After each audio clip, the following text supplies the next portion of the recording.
Orang ini adalah seorang miliarder, tapi bekerja sebagai staf kebersihan. Tujuannya sangat sederhana. Itulah mencuri kalung berharga 20 juta dolar ini. Dan cara dia mencurinya juga sangat spesial. Pertama, dia memasuki pelelangan sebagai miliarder, lalu menawar 60 juta dolar, dan berhasil membeli kalung itu. Tapi ada sesuatu yang dia tidak tahu. Sementara dia memeriksa barang, seorang kawan yang menyamar sebagai penjaga keamanan telah mengkhianatinya. Dia didorong ke lantai oleh rekan satu timnya. Lalu mereka berdua saling bergulat, dan kalung jatuh ke lantai. Ketika rekan satu timnya melihatnya, mereka segera mengambilnya. Mereka melarikan diri dari gedung curi supercar berwarna merah dan lari. Tapi belum pergi jauh, mobil kehilangan kendali dan menabrak gedung. Polisi dengan cepat menangkap 3 kaki tangan ini. Namun, semuanya telah ada dalam rencana miliarder. Dia tahu sebelumnya bahwa mereka akan mengkhianati. Jadi sebelum jatuh ke tanah, dia dengan cepat menyembunyikan kalung itu di tempat sampah. Lalu ambil kalung palsu yang sudah disiapkan, membuangnya ke lantai. Pertukaran yang bagus ini berhasil menipu semua orang. Di malam hari, dia berubah menjadi petugas kebersihan, berpura-pura membersihkan, dapatkan perhiasan dengan lancar. Semua hal yang ia lakukan bukan karena dia suka barang ini, tapi karena almarhum ayahnya. 30 tahun yang lalu, bos ayahnya tidak sengaja kehilangan kalung senilai puluhan juta. Tapi dia pandai bohong, bersikeras bahwa ayahnya telah mencurinya. Itu sebabnya ayahnya dipenjara. Tapi yang aneh adalah, kalung masih tidak dapat ditemukan. Ayahnya juga secara misterius gantung diri. Dari sana, lokasi kalung itu menjadi rahasia yang belum terpecahkan. Tapi di masa sekarang 30 tahun kemudian, Asane kebetulan melihat kalung yang ayahnya telah salah dituduh muncul di layar TV.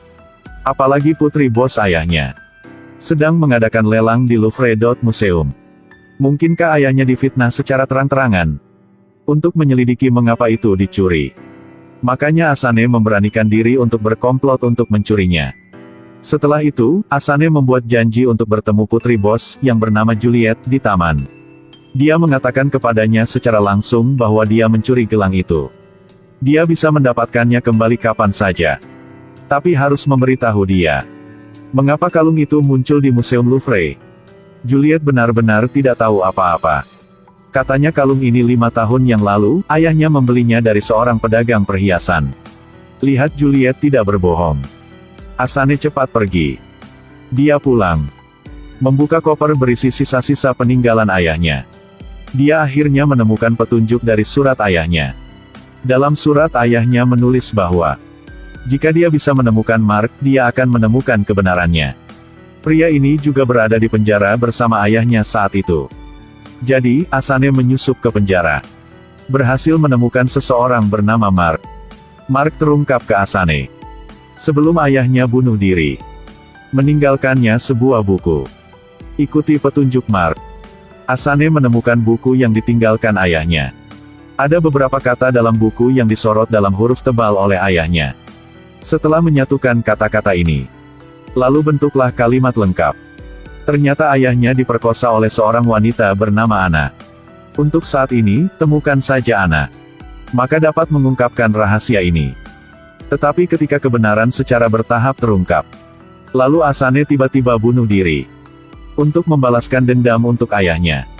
Dia memutuskan untuk bunuh diri. Asane dimasukkan ke dalam kantong mayat oleh staf medis penjara dan diangkut. Tapi tiba-tiba, resleting tas mayat perlahan ditarik ke bawah. Ternyata Asane belum mati. Dia berpura-pura mati untuk keluar dari penjara. Selanjutnya, temukan saja wanita yang bernama Ana. Dengan begitu dapat menemukan kebenaran misterius dari bunuh diri ayahnya. 30 tahun yang lalu ayahnya diperkosa dan harus masuk penjara. Akhirnya mati dengan menyedihkan di penjara. Untuk mencari tahu siapa yang menyalahkan ayahnya, Asane menemukan petunjuk yang ditinggalkan ayahnya di buku. Jika bisa menemukan Ana, dia dapat mengungkapkan rahasianya. Asane menemukan Ana dengan sangat cepat. Ana telah menjadi bos ayahnya sejak itu. Ternyata kalung itu tidak hilang sama sekali. Seluruh keluarga membuat koreografi dan bertindak sendiri. Dan menggunakan ayahnya sebagai tameng untuk disalahkan. Tapi alasan dibaliknya mengejutkan orang. Ana mengakui, selama ayahmu mengaku, anaknya akan mendapatkan pendidikan yang terbaik. Pada saat yang sama, Ana membeli hubungan. Masukkan dia ke penjara sesegera mungkin. Demi anaknya. Bahwa ayahnya harus menandatangani pengakuan itu. Tapi tak disangka. Dumont, seorang polisi, disuap oleh Ana. Memainkan trik di belakang punggungnya. Menyebabkan ayahnya dihukum mati. Pada akhirnya, ayahnya tidak tahan dengan penghinaan dan memilih kematian. Ana berkata, Dumont tidak memiliki permusuhan terhadap ayahnya. Dia masih tidak mengerti mengapa Dumont mau menyakiti ayahnya. Dan Asane menemukan Dumont dan menculiknya. Dia bertanya kepadanya, siapa dalang di baliknya? Tapi Dumont tidak berani mengatakan yang sebenarnya. Jelas dia sangat takut pada orang itu. Jika mengatakannya, bahkan tidak akan tahan kehidupan lagi. Asane mengancam Dumont bahwa jika dia tidak mengatakannya, dia tidak akan hidup sampai hari esok. Dumont akhirnya mengatakan kebenaran di balik cerita itu. Tahun itu, ayahnya dipenjara oleh bosnya, Hubert. Kemudian, Hubert mengirim istrinya ke penjara dengan membuat perjanjian. Dan menasihatinya untuk mengaku. Khawatir setelah ayahnya dibebaskan dari penjara, itu akan menimbulkan masalah. Hubert pergi ke Dumont. Suap dia untuk memaksa ayah Asane mati. Ini adalah satu-satunya cara untuk menyingkirkan masalah. Alasan Hubert berbohong kalung itu hilang adalah menikmati premi asuransi yang tinggi. Gunakan uang asuransi untuk mengembangkan bisnis yang sedang tumbuh. Setelah Asane mengetahui kebenaran, dia bersumpah dia akan mengalahkan Hubert. Tentu saja, dia sendiri tidak cukup. Asane juga menemukan seorang wanita lain. Dia adalah tokoh kunci dalam tujuan ini. Apa cara terbaik untuk menghancurkan seseorang? Itu untuk memahami titik lemah mereka. Asane membuat janji bertemu dengan seorang jurnalis wanita.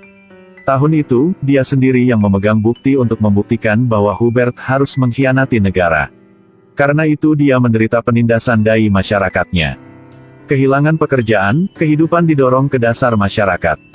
Mendengar bahwa Asane ingin menggulingkan Hubert, dia sepertinya telah melihat harapan. Jadi dia memberikan video Hubert melakukan kejahatan. Tunjukkan pada Asane menonton. Tahun itu, demi keuntungan, Hubert tidak segan-segan mengkhianati negara. Menjual senjata militer kepada teroris. Akibatnya, negara diserang oleh teroris. Asane menyebarkan video ini di internet. 2 jam kemudian, ini telah menjadi topik hot untuk diskusi. Mendapatkan perhatian orang-orang di seluruh negeri. Sementara itu, melihat videonya, Hubert agak takut.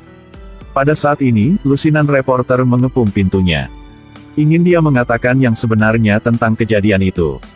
Tapi Hubert hanya berkata, itu semua bohong. Bahkan terang-terangan memprovokasi orang tersebut untuk memutar video di depan wartawan. Berani keluar. Asane juga tidak tipe yang mudah menyerah.